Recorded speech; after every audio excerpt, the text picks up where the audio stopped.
Sente-se, querido.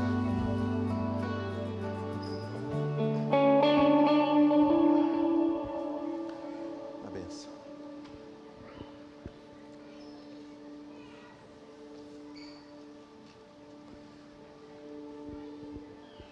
Querido, eu gostaria que você abrisse a sua Bíblia lá no livro de Josué, capítulo 4. Josué, capítulo 4.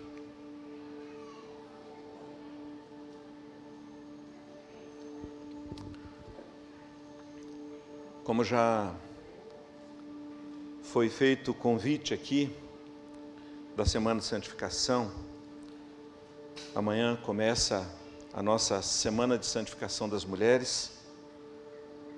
E na semana seguinte, dia 14, nós teremos um tempo também, uma Semana de Santificação para os homens. Um momento de nós nos rendermos, o tema é o mesmo, eu me rendo. E como Deus já usou bastante a Maiara aqui para ministrar sobre rendição, palavra abençoada, eu só queria, antes de ler a palavra, né, porque o versículo que Deus deu como inspiração para que nós pudéssemos estabelecer esse tema, eu me rendo, ele está lá em 1 Samuel, capítulo 12, versículo 24, quando Samuel, orientando o povo, diz assim: apenas temei o Senhor, servi-o fielmente de todo o vosso coração, pois vede quão grandiosas coisas vos fez o Senhor.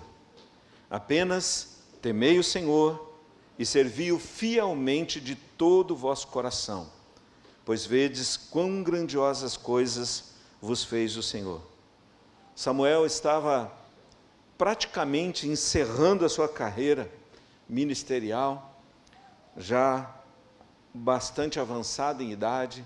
Saul praticamente iniciando o seu reinado, assumindo o primeiro reinado de Israel. E Samuel lembra de como ele procedeu diante do povo durante toda a sua vida, desde pequenininho, desde a infância. Como ele agiu, como ele procedeu, como ele agiu com fidelidade. Ele reafirma o seu compromisso com Deus e também com o povo. E é interessante que no versículo 23 ele diz assim: longe de mim que eu peque contra o Senhor, deixando de orar por vós. Antes vos ensinarei o caminho bom e direito. Apenas temei o Senhor, servi-o fielmente de todo o vosso coração, pois vede quão grandes coisas vos tem feito o Senhor.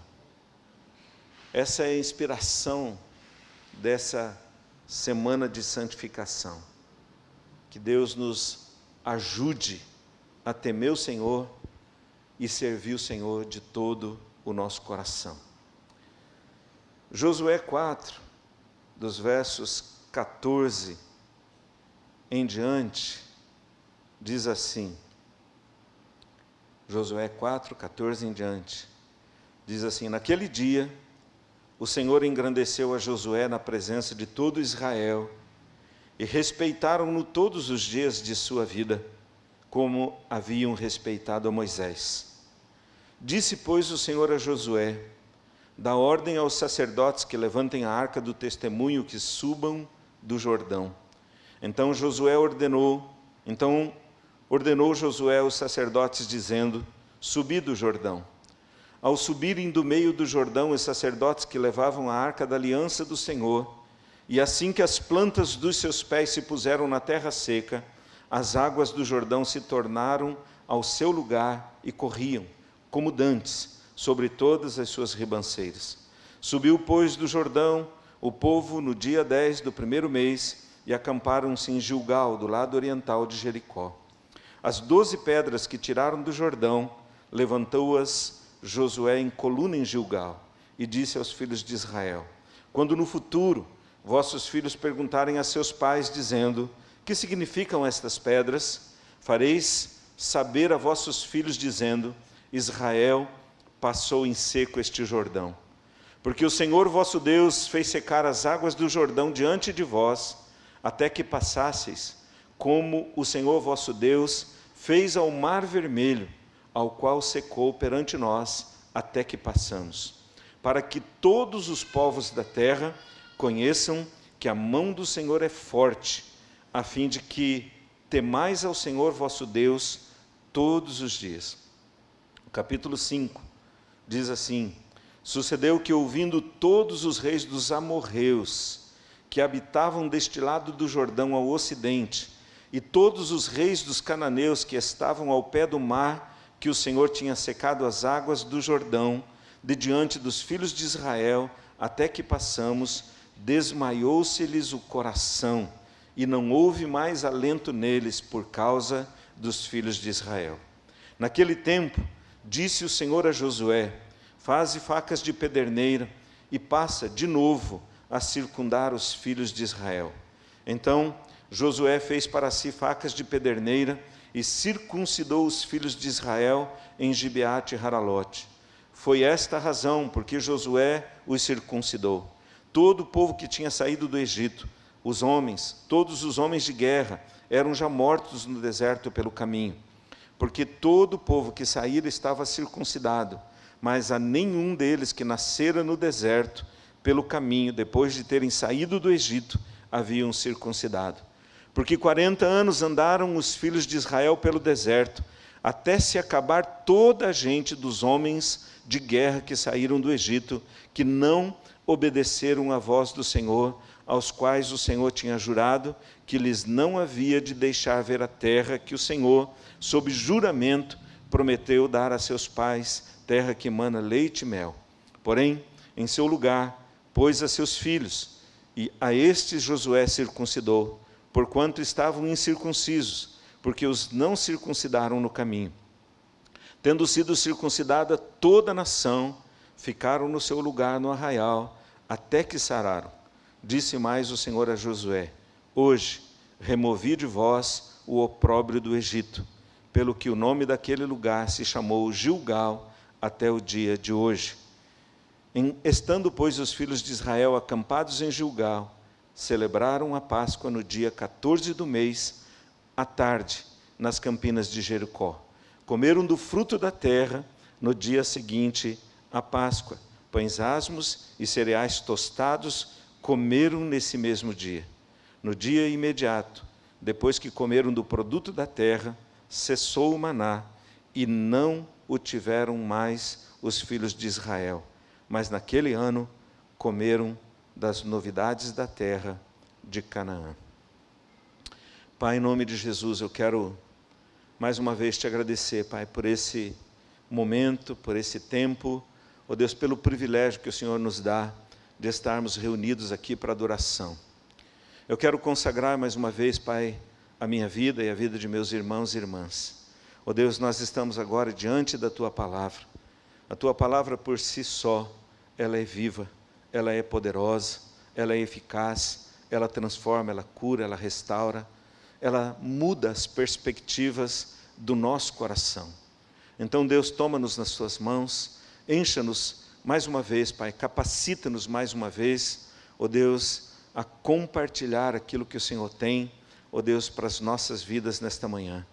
Deus, de mim mesmo nada posso, ó Deus, nem sequer Teus filhos e filhas podem receber se o Teu Espírito não operar. Então, toma-me nas Tuas mãos e abençoa o Teu povo, dando, ó Deus, espírito alerta, atento, ouvidos atentos, ó Deus, para ouvir a Tua voz e responder a Tua palavra, em nome de Jesus. Amém.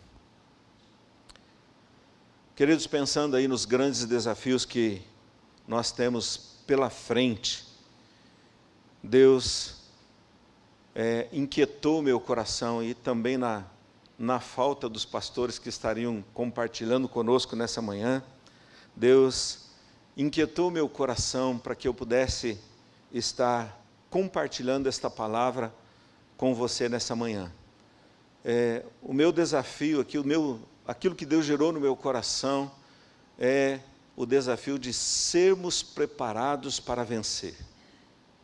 Sermos preparados para vencer. O texto que nós acabamos de ler, ele apresenta alguns fatos ocorridos antes da conquista de Jericó.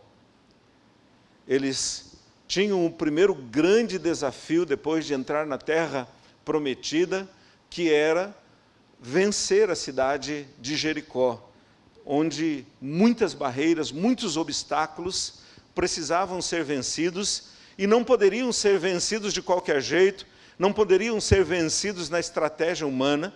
Então, antes da batalha que estava por vir, a gente percebe que Deus chama o seu povo para que pudessem vencer outras batalhas, algumas que estavam fora e algumas que estavam dentro do próprio coração.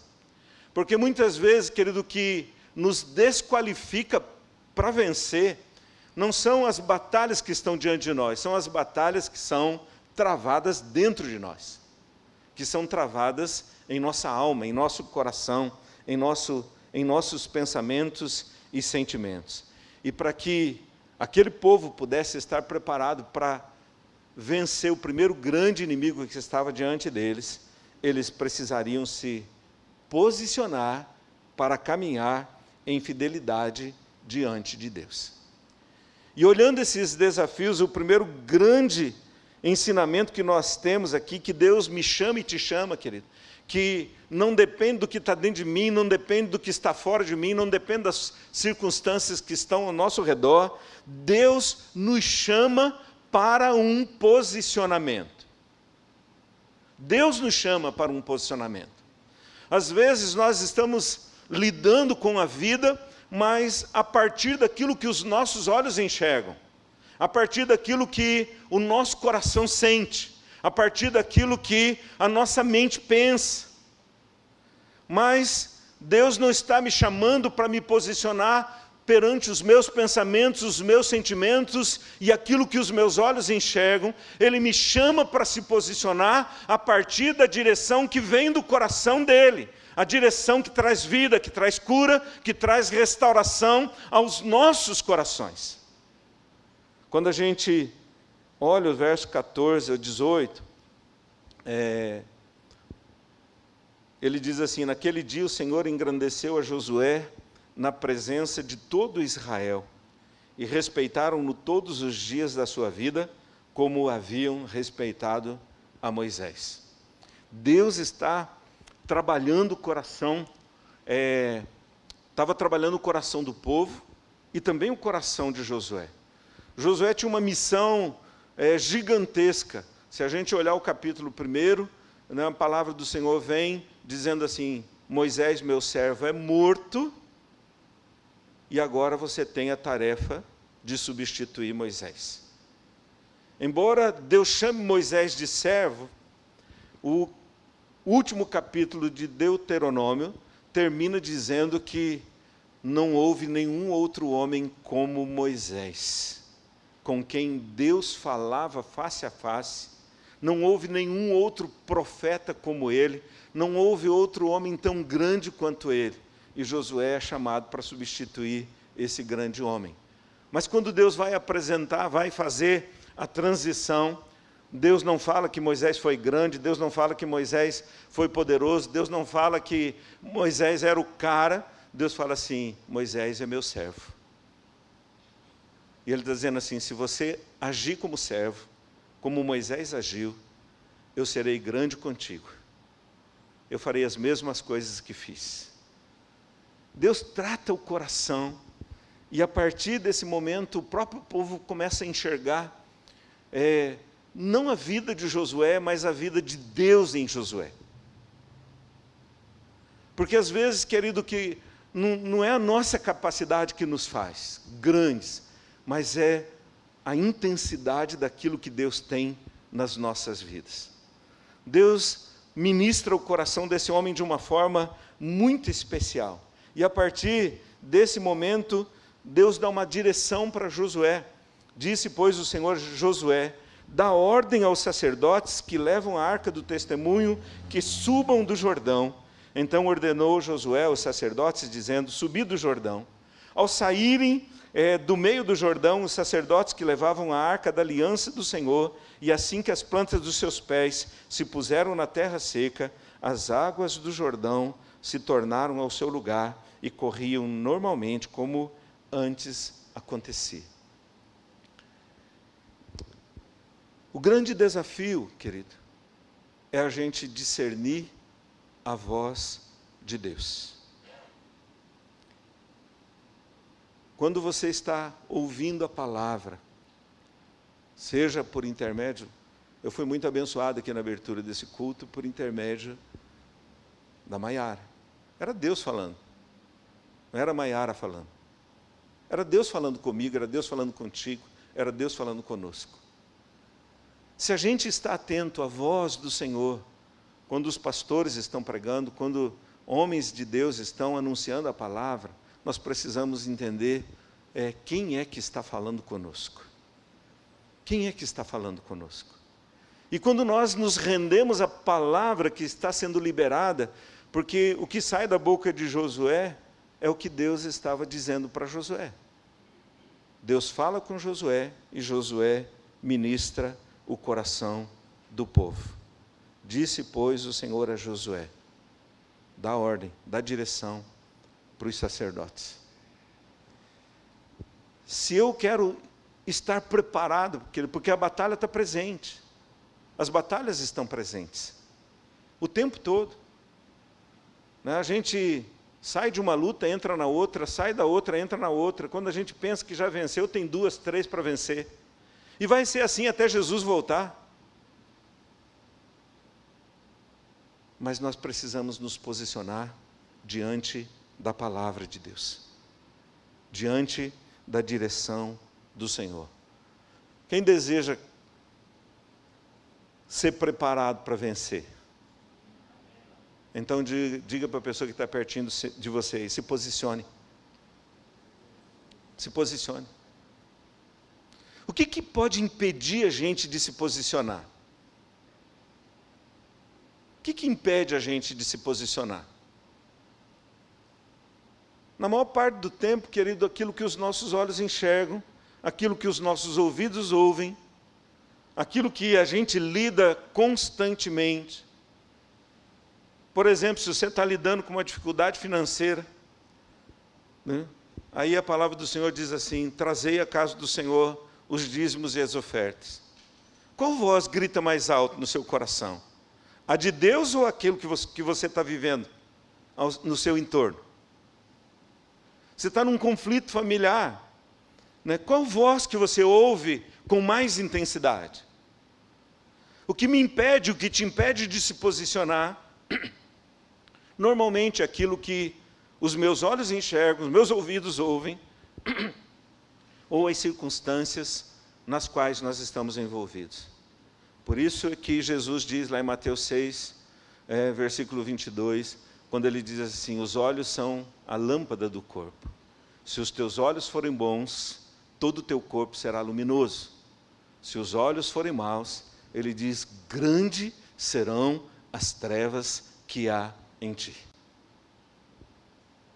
Então, querido, não é a circunstância, não é o que você ouve, não é o que você vê que determina o seu posicionamento, mas aquilo que Deus fala. Você acredita que Deus tem o melhor para você? Você acredita que aquele que foi capaz de dar a vida do seu filho em favor da sua vida não vai desamparar você pelo meio do caminho? Então, o que te dificulta de se posicionar? Rompa com essas barreiras e se posicione diante do Senhor. A segunda coisa, querido, que a gente vê como um grande desafio do coração de Deus aqui para as nossas vidas, é que Deus constantemente está trazendo à nossa memória aquilo que Ele fez, aquilo que Ele realizou. Se a gente continuar lendo o capítulo 4, a gente vai perceber que quando eles passaram pelo meio do Jordão, Josué deu uma direção para que os líderes, os príncipes, cada um tirasse uma pedra daquele rio. O rio estava seco, aqui é o finalzinho dessa abertura do Jordão, mas eles foram tirando as pedras.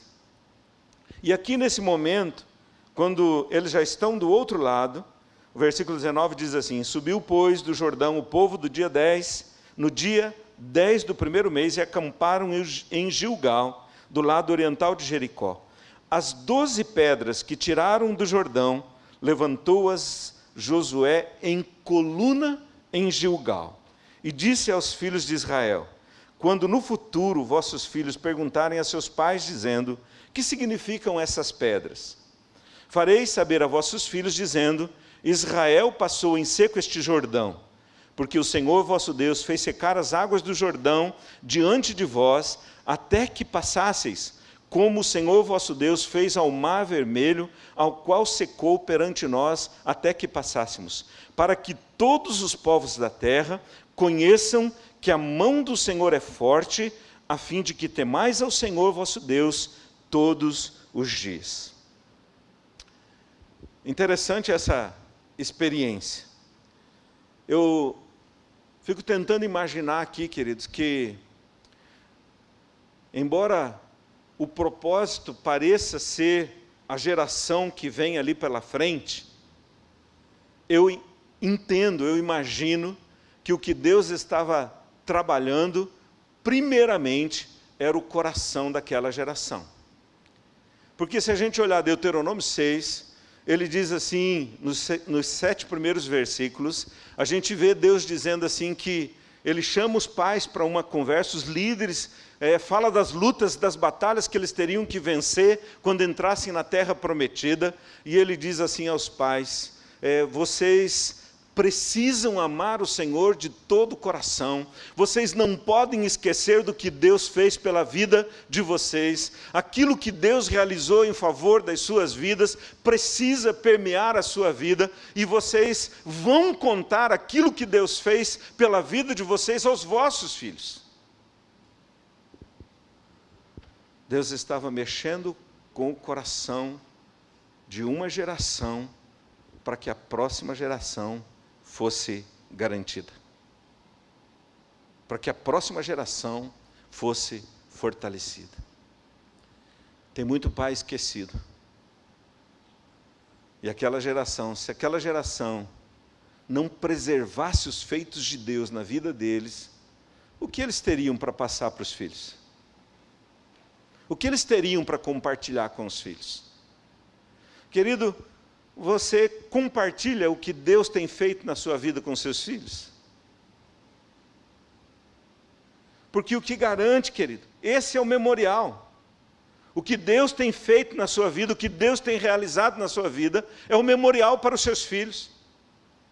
É o que vai garantir a permanência dos seus filhos. Por isso Provérbios 22:6 diz: educa a criança no caminho em que deve andar, e ainda quando for velha, pode passar por luta, pode passar por tribulação, pode passar por ameaças, mas ainda quando for velha, não se desviará dele.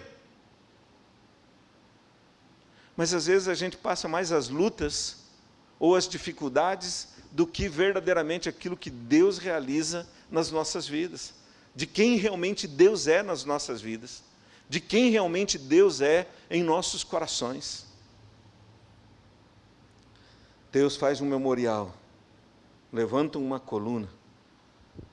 2 feitos estavam acontecendo ali: o Rio Jordão sendo bloqueado para que eles pudessem passar com os pés a seco, e também uma referência para aquilo que Deus havia feito com o Mar Vermelho, para que o povo pudesse passar em segurança. É interessante, querido, perceber que uma memória viva garante o futuro de uma próxima geração. Você pode repetir isso comigo? Diga assim: uma memória viva garante o futuro de uma próxima geração. O 24, é interessante que ele amplia o leque desse memorial.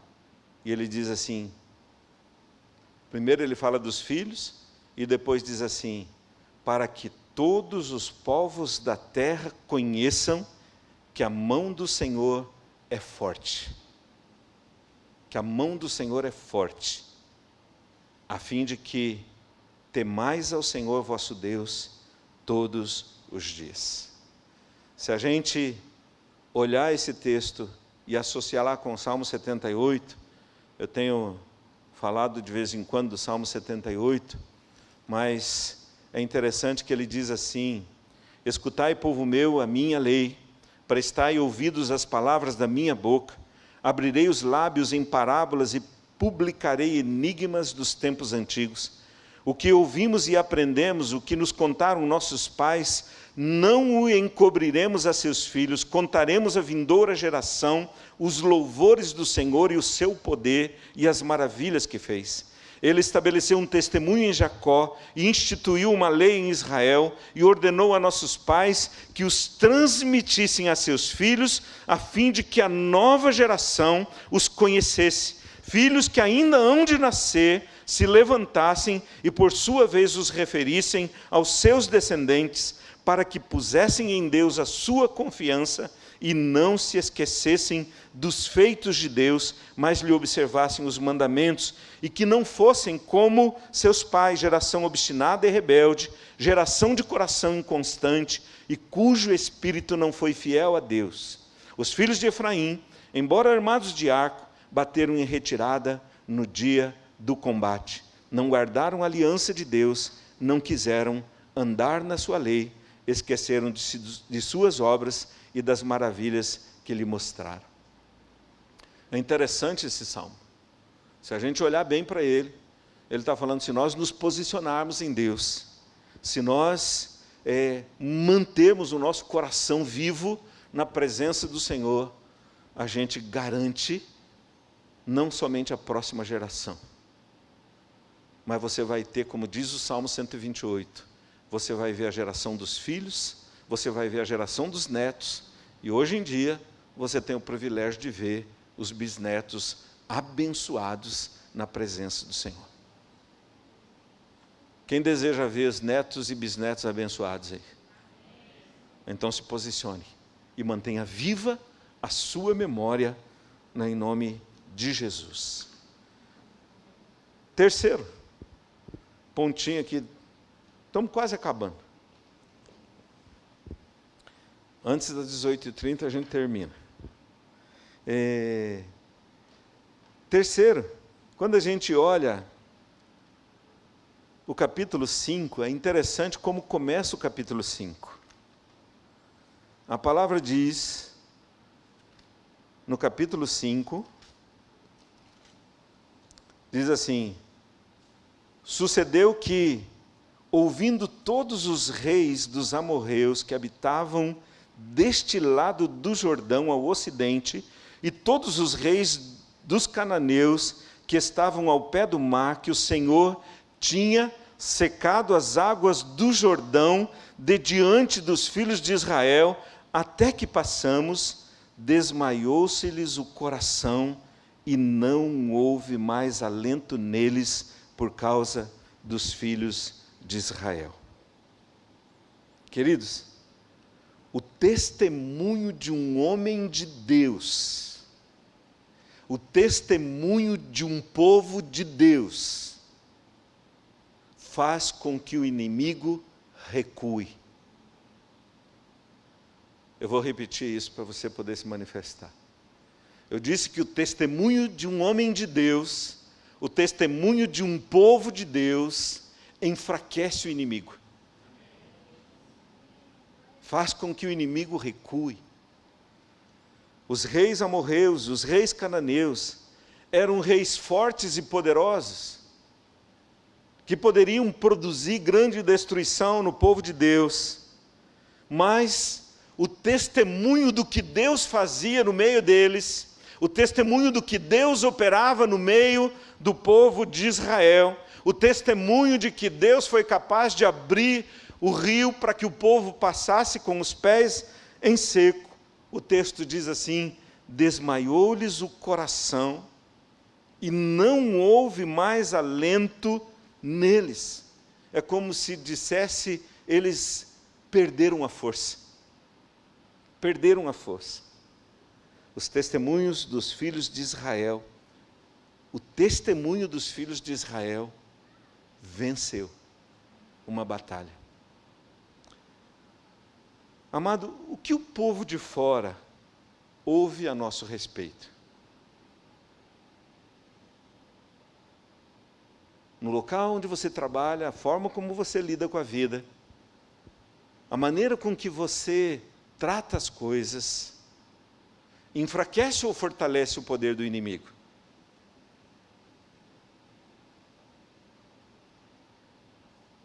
Interessante pensar nisso. Porque, se você correr o capítulo 7 de Josué, você está com a sua Bíblia aberta aí, né? Capítulo 7, versículo 8 e versículo 9.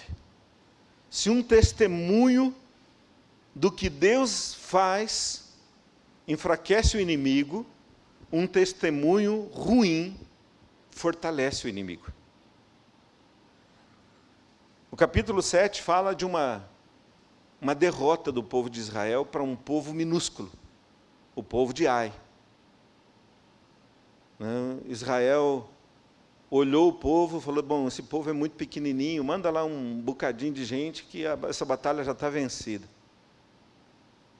E eles foram para a guerra e levaram um couro gigantesco. Perderam vidas, perderam a batalha, e aí Deus vem e fala assim: tem pecado. E aí Josué vai tentando entender o que está acontecendo, e o capítulo 7, versículo 8 diz assim: ah, Senhor, que direi? Pois Israel virou as costas diante dos seus inimigos, fugiu. Ouvindo isto, os cananeus e todos os moradores da terra nos cercarão e desarraigarão o nosso nome da terra, e então que farás ao teu grande nome? Um testemunho vibrante daquilo que Deus faz, daquilo que Deus é, daquilo que Deus significa para as nossas vidas enfraquece. Mas um testemunho ruim fortalece o inimigo. Aí Deus vem e trata o coração de Josué, dizendo assim: resolve o problema aí, tem pecado no meio. Tem pecado no meio, precisa resolver. Arranca esse pecado, arranca as coisas que comprometem o teu testemunho. Tem alguma coisa comprometendo o seu testemunho, querido? Tem alguma coisa comprometendo o nosso testemunho? Entenda bem isso. O testemunho de um homem de Deus, de um povo de Deus, é poderoso. Enfraquece o inimigo. O testemunho ruim dá legalidade para o inimigo. Dá legalidade para o inimigo. Ele não precisa convite para agir. Ele age, porque a natureza dele é destruidora. E se ele arranja as brechas, ele entra por elas, para poder destruir a vida de um homem, de uma família, de um povo. Quarto, lembra que eles têm Jericó pela frente. Agora, antes da batalha, antes da lida, é necessário consagração. É necessário consagração, querido. O versículo 2 do capítulo 5 em diante mostra exatamente isso. Deus chamando aquela geração para uma rendição, para uma consagração. O texto fala de duas gerações. A primeira geração havia saído do Egito cheia de promessas, porém caminharam em desobediência, diz o versículo 6. Eles tinham a promessa, tinham a herança, mas o texto diz que eles decidiram andar em desobediência. Era uma geração separada, era uma geração com uma promessa, porém andaram 40 anos em desobediência à direção do Senhor. E por causa da desobediência, eles pereceram no deserto. Tiveram todas as oportunidades de conserto, mas pereceram no meio do caminho. O apóstolo Paulo se refere a essa experiência lá em 1 Coríntios 10. Se você quiser abrir, 1 Coríntios 10, muito profunda a forma com que Paulo começa o capítulo 10 de 1 Coríntios. Ele diz assim: ora, irmãos, não quero que ignoreis que nossos pais estiveram todos sobre a nuvem e todos passaram pelo mar, tendo sido todos batizados, assim na nuvem como no mar, com respeito a Moisés. Todos eles comeram de um só manjar espiritual, todos eles comeram de um só manjar espiritual e beberam da mesma fonte espiritual, porque bebiam de uma pedra espiritual que os seguia, e a pedra era Cristo. Aí o versículo 5 diz assim: entretanto, Deus não se agradou da maioria deles, razão porque ficaram prostrados no deserto. Ora, estas coisas se tornaram exemplos para nós, a fim de que não cobicemos as coisas más como eles cobiçaram. E aí ele vai falar das coisas que fizeram com que o povo fosse ficando pelo meio do caminho. Não vos façais idólatras, como alguns, porquanto está escrito: o povo assentou-se para comer e beber, e levantou-se para divertir-se. E não pratiquemos imoralidade, como alguns deles o fizeram, e caíram num só dia 23.000. Não ponhamos o Senhor à prova, como alguns deles já fizeram, e pereceram pelas mordeduras das serpentes. Nem murmureis, como alguns deles murmuraram, e foram destruídos pelo exterminador. Essas coisas lhes sobrevieram como exemplos, e foram escritas para advertência nossa, de nós outros, sobre quem os fins dos séculos têm chegado. Aquele, pois, que pensa estar em pé, veja que não cai. Tiveram todas as oportunidades. Era o povo da promessa. Mas no meio do caminho, foram se deixando levar pelo coração e foram se perdendo pelo meio da trajetória. Por isso esse capítulo 5 fala que 40 anos se passaram. Já não tinha mais ninguém daquela geração que saiu do Egito, a não ser Josué e Caleb. Uma geração que havia sido consagrada, mas que não soube lidar com as lutas, com os limites, com as autoridades, e se perdeu no meio do caminho. A segunda geração, que era a geração do deserto, versículo 5 diz que a nenhum deles que nasceram no deserto pelo caminho haviam sido circuncidados. Era a geração que ia travar a grande guerra, a grande luta, que tinha ali Jericó pela frente.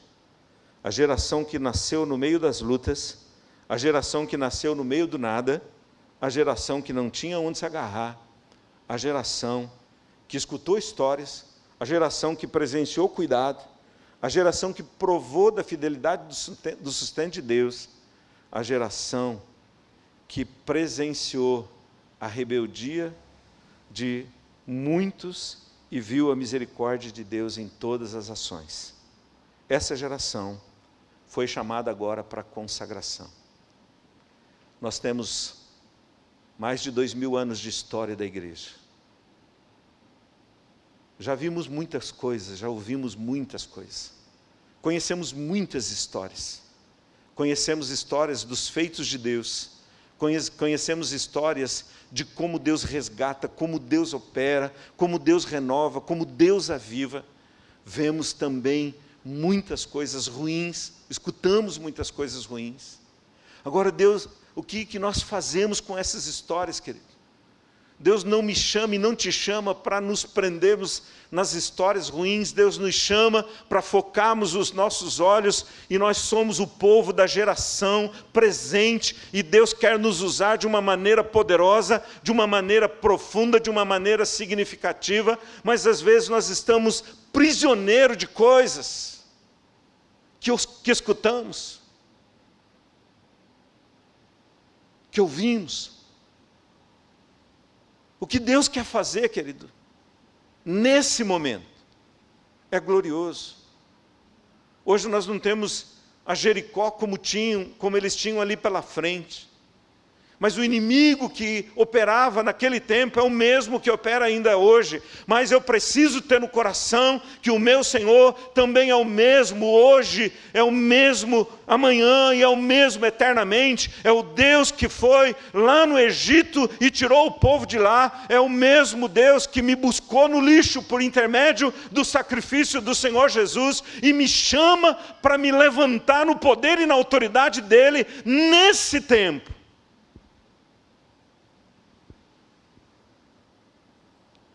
Por isso Ele me chama para a consagração. Por isso Ele me chama para a rendição. Naquele momento, eles tinham que passar pela circuncisão.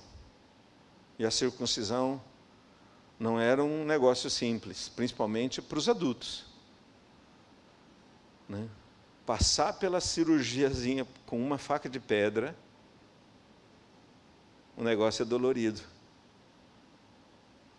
E eles tiveram que ficar prostrados, diz o texto, até que saravam.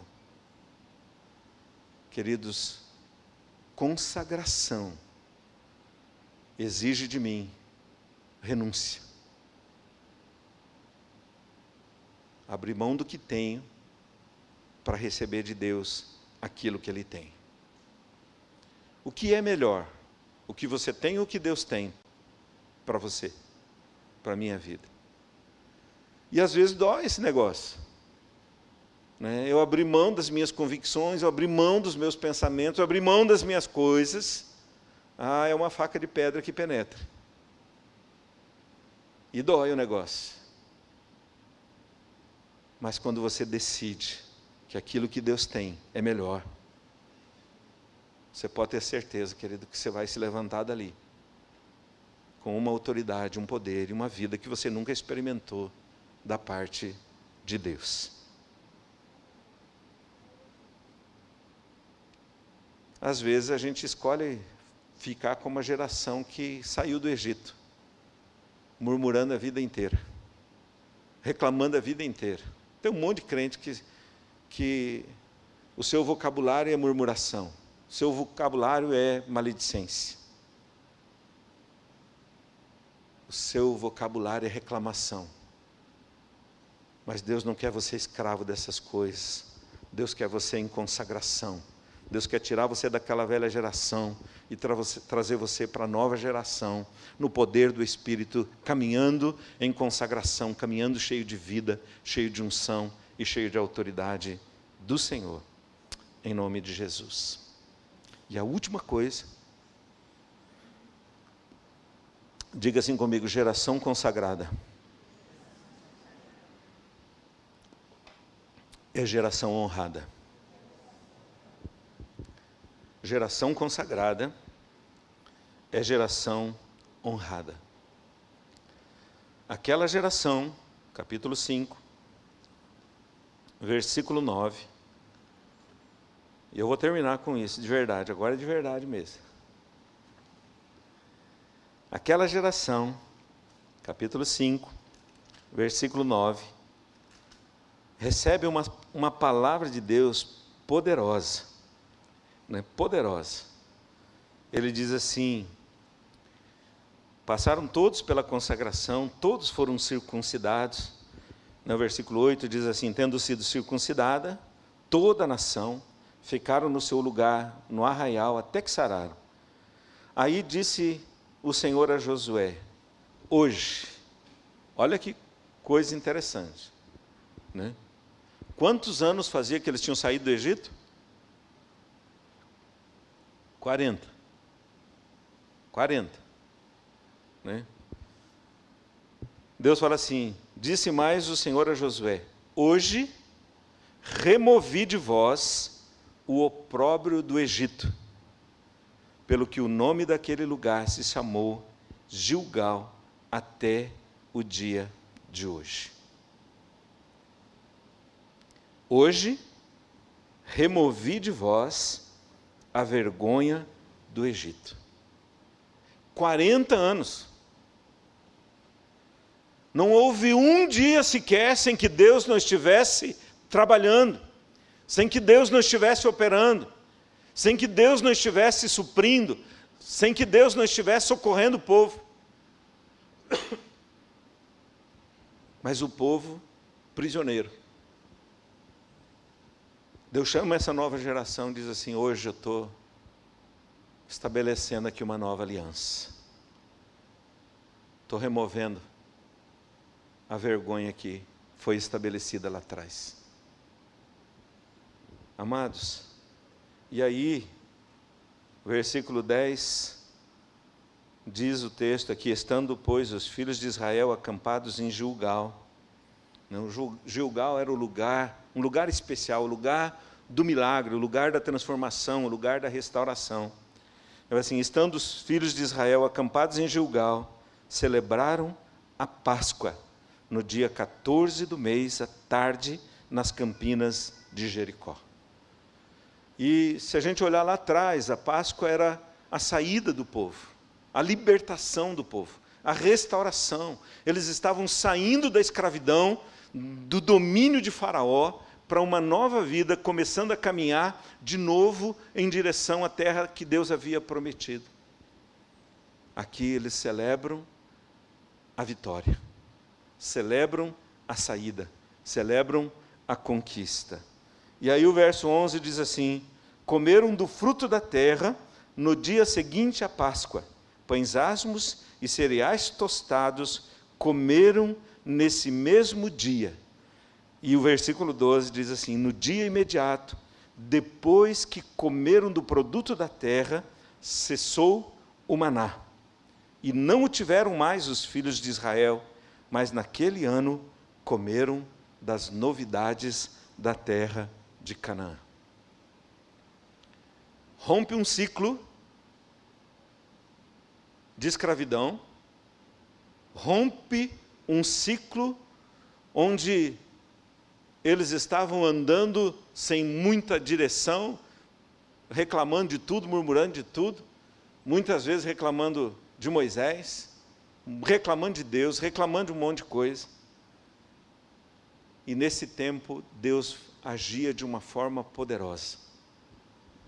Mas aqui Deus está dizendo assim: removi a vergonha, eles celebraram a Páscoa, comeram do fruto da terra, aquele ciclo cessou e eles começaram a comer das novidades da terra de Canaã. Amados, Deus quer cessar ciclos nas nossas vidas, para que a gente possa caminhar em novidade de vida para a glória do Senhor. O que Deus fez através de Jesus para a minha vida é para me tirar de todas as coisas que me escravizavam quando estava nas mãos de Satanás. Mas é para me livrar também das coisas que às vezes eu trago desse tempo de escravidão. Às vezes a gente se libertou, mas volta e meia a gente está pondo a mão no lixo e pegando coisas do lixo para tentar conduzir a nossa vida. Por isso a gente ainda é prisioneiro de muitas coisas das trevas, é prisioneiro de murmurações, é prisioneiro de maledicências, é prisioneiro de coisas. Deus está dizendo: queridos, chega, vamos, eu quero levar vocês para um outro nível, eu quero levar vocês para viver em novidade de vida, eu quero levar vocês para andar na minha presença e caminhar segundo o meu coração. Deus me tirou de lá, e Deus tirou de lá as coisas de mim, as coisas que estavam presentes no meu coração. Se você olhar as obras da carne e os frutos do Espírito, você vai descobrir talvez muitas obras da carne na sua vida. Ele diz assim: enquanto você seguir os seus instintos carnais, a sua vida produzirá os seguintes maus resultados: prostituição, pensamentos impuros, desejos lascivos, idolatria, feitiçaria, inimizades, porfias, ciúmes, iras, pelejas, dissensões, facções, bebedices, glutonarias e coisas parecidas com essas. Ele diz: acerca das quais eu vos declaro que os que tais coisas praticam não herdam o reino de Deus. Tem dessas coisas na nossa vida ainda? Ele diz assim: mas quando o Espírito controlar a sua vida, Ele produzirá em vós esta espécie de fruto: amor, gozo, paz, longanimidade, bondade, benignidade, mansidão, domínio próprio. E ele diz: contra essas coisas não há lei, e os que tais coisas praticam herdam. Não há condenação. Geração consagrada é geração honrada.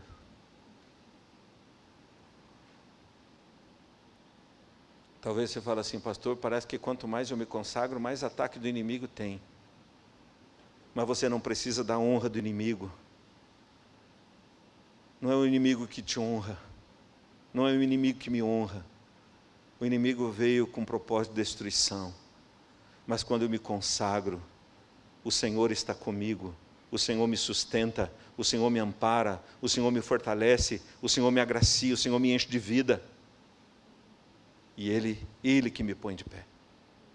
Geração consagrada é geração honrada. Eu queria que você ficasse em pé, querido. Em nome de Jesus.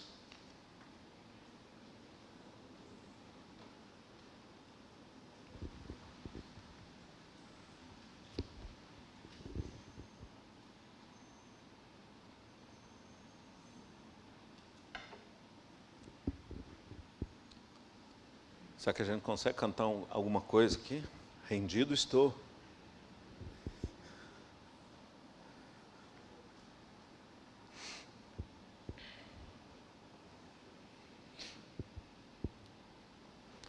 Querido, essa palavra, se aquilo que Paulo fala, que tudo que está escrito é escrito para testemunho nosso, para exemplo nosso. Eu olho para essa palavra e eu me vejo nela.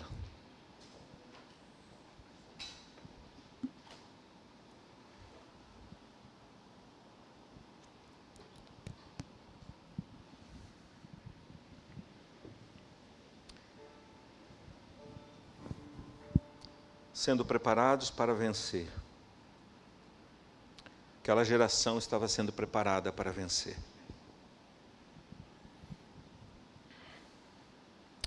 Os desafios que eles tinham diante deles eram maiores do que eles. Mas não eram maior do que o Deus que tudo sabe, que tudo conhece, que tem entendimento do passado, do presente e do futuro, que nunca é pego desprevenido nem despreparado.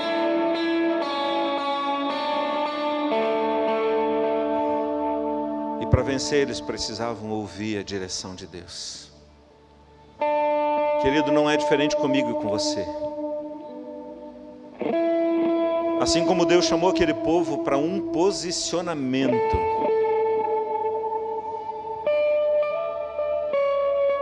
não é um posicionamento emocional. Porque às vezes a gente se posiciona emocionalmente. Toma uma decisão, amanhã ela não caiu para o esquecimento.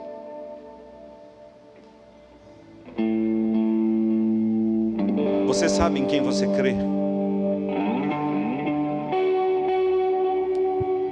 Paulo diz: eu sei em quem tenho crido e sei que Ele é poderoso para fazer infinitamente mais do que os meus olhos estão vendo. Deus te chama para um posicionamento.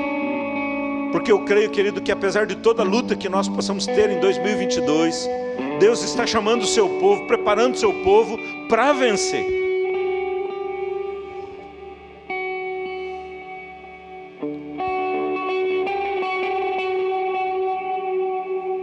Deus chama o seu povo para se posicionar. Deus chama o seu povo.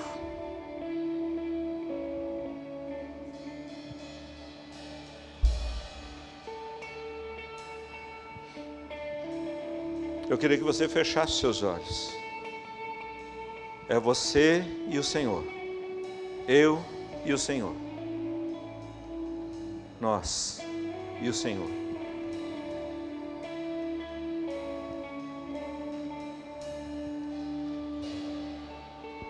Como está a sua memória em relação àquilo que Deus tem feito? Uma memória viva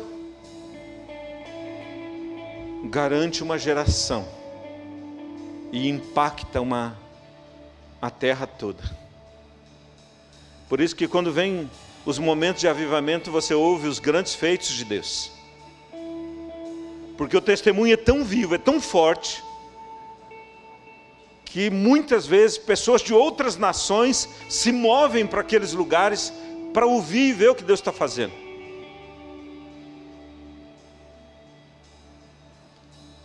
Um testemunho vigoroso enfraquece o inimigo. Um testemunho ruim fortalece o inimigo.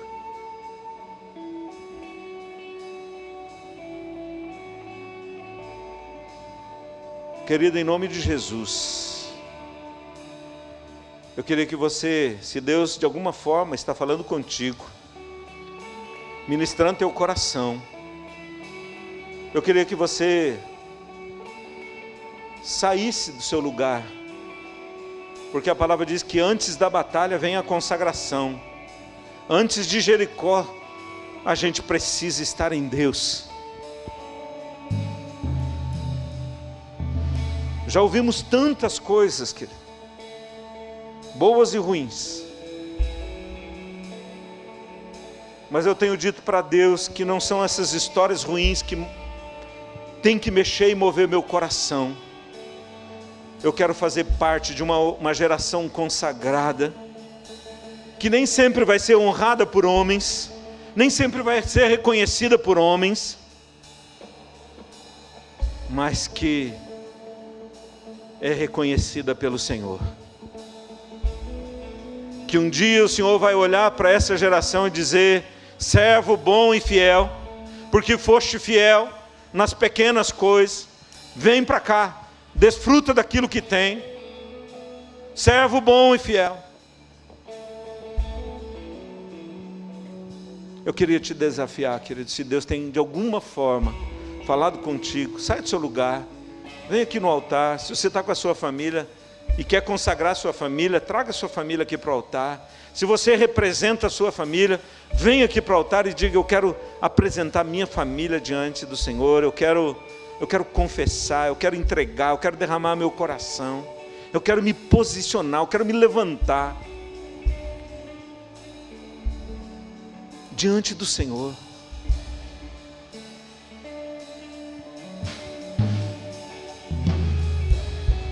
Se você tem movido pelos seus pensamentos, se você tem se movido pelo teu entendimento, se você tem se movido pelas circunstâncias, diga para o Senhor: Deus, eu quero me posicionar na palavra do Senhor, e eu quero dar um passo de fé na palavra do Senhor, em nome de Jesus, nome de Jesus, nome de Jesus, em nome de Jesus. Enquanto o ministério estará cantando aqui suavemente, coloque sua vida diante do Senhor. Vá orando, é você e Deus, você com o Senhor. É você e o Senhor, é você e o Senhor. Diga: Deus, eu estou aqui neste altar, e eu vou me posicionar no Senhor, pela Tua palavra. Tua palavra é viva, Tua palavra é poderosa, Tua palavra é eficaz. Sonda-me, rendida estou aos pés da cruz, me encontrei, tudo em tudo, e tu entrego a Deus.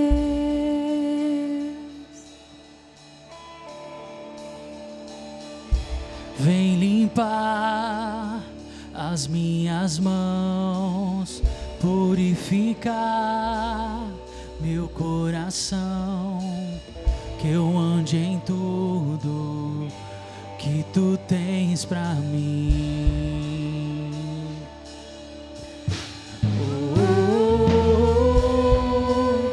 Eis-me aqui, rendido estou.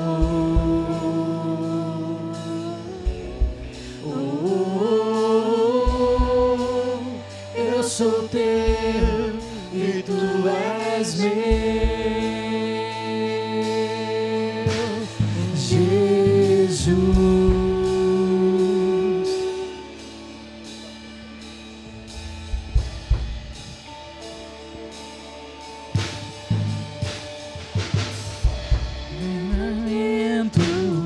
E os dias meus, meu respirar e o meu viver, que eu ande em tudo que tu tens pra mim.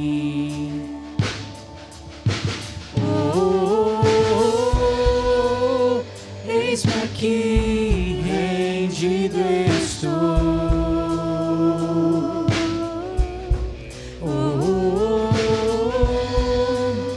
Eu sou teu e tu és meu. O Espírito Santo.